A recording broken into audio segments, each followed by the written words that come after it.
request sa inyo na detractors para sirain ako. Napakagandang explanation mo po. This is Queen Helen live and I am trying to refute itong ginawa ng channel ng YouTube na ito na si Kuya Mike. Isa siyang teacher. Ayan, talagang this is live na live because talagang gusto niyang maging sikat. Kayong mga nakikinig at kung paano niya akong hinamak sa buong mundo, ang hindi niya alam, blinded siya. May nag-utos sa kanya at siya mismo nagpapublish na kailangan kung sinong may gusto, pwede niyang gawin yung video na iyan. So this is a clarity of the spirit na talagang gustong manira. Mike, napakaganda at natuntun kita kaagad. Alam mo, mukha yatang hindi ka researcher. You are not a researcher at all. Yung gawa mo bilang teacher, nagkakamali ka. Masyado mo akong minaliit. At masyado mong maliit ang world peace. At masyado mong minaliit ang kakayahan ni Queen. At masyado mong hinamak bilang isang Pilipino. Makinig po ikaw.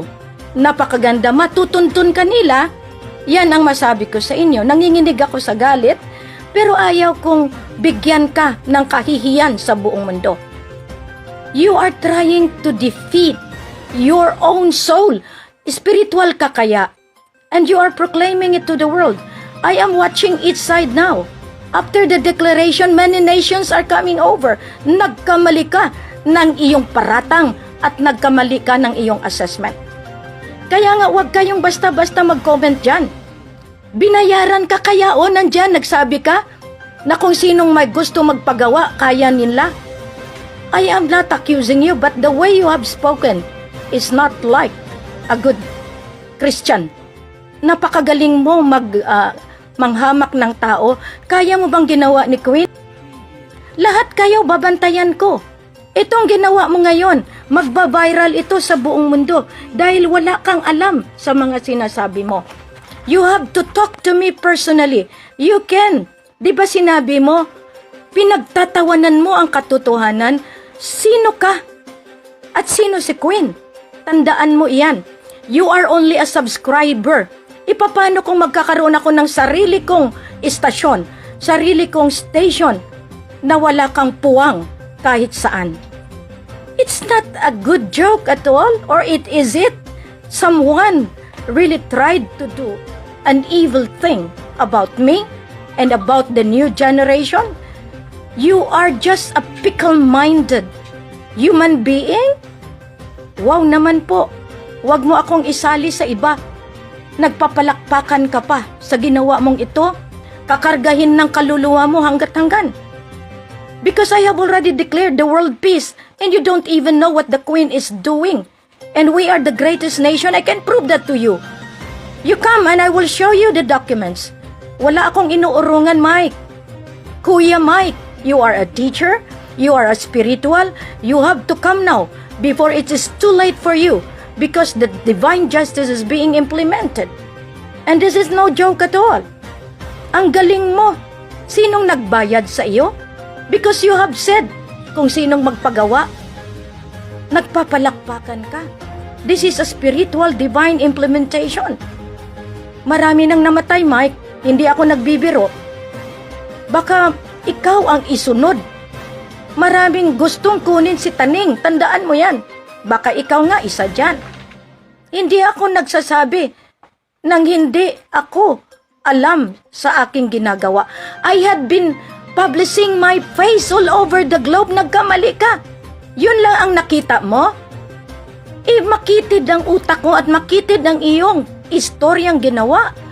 I can refute that. Ang galing. Ang galing mo. Pero mula ngayon, bantayan din kita, ha? Bantayan mo ako, pero bantayan kita. Yan lang ang masabi ko sa iyo. I will not stop doing what is good for the humanity. I know that every one of us is really having a good job. So thank you very much, and I hope this will not be the first and the last. I will be watching you, Kuya Mike.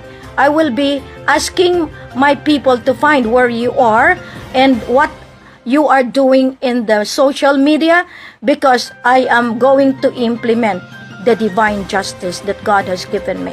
Thank you very much, Global Earth, Global World.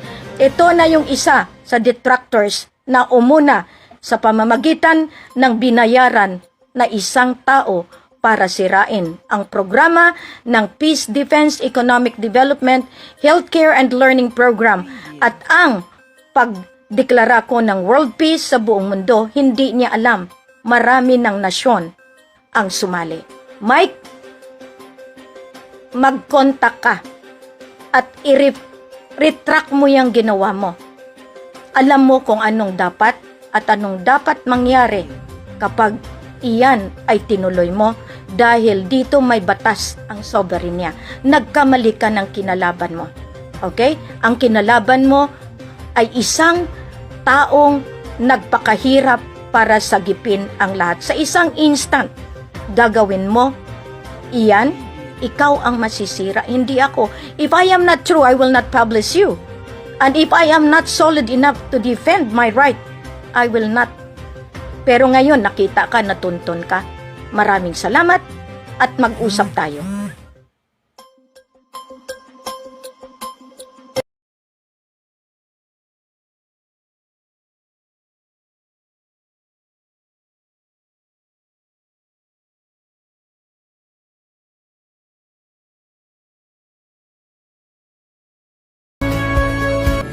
Happy birthday to you. Happy birthday.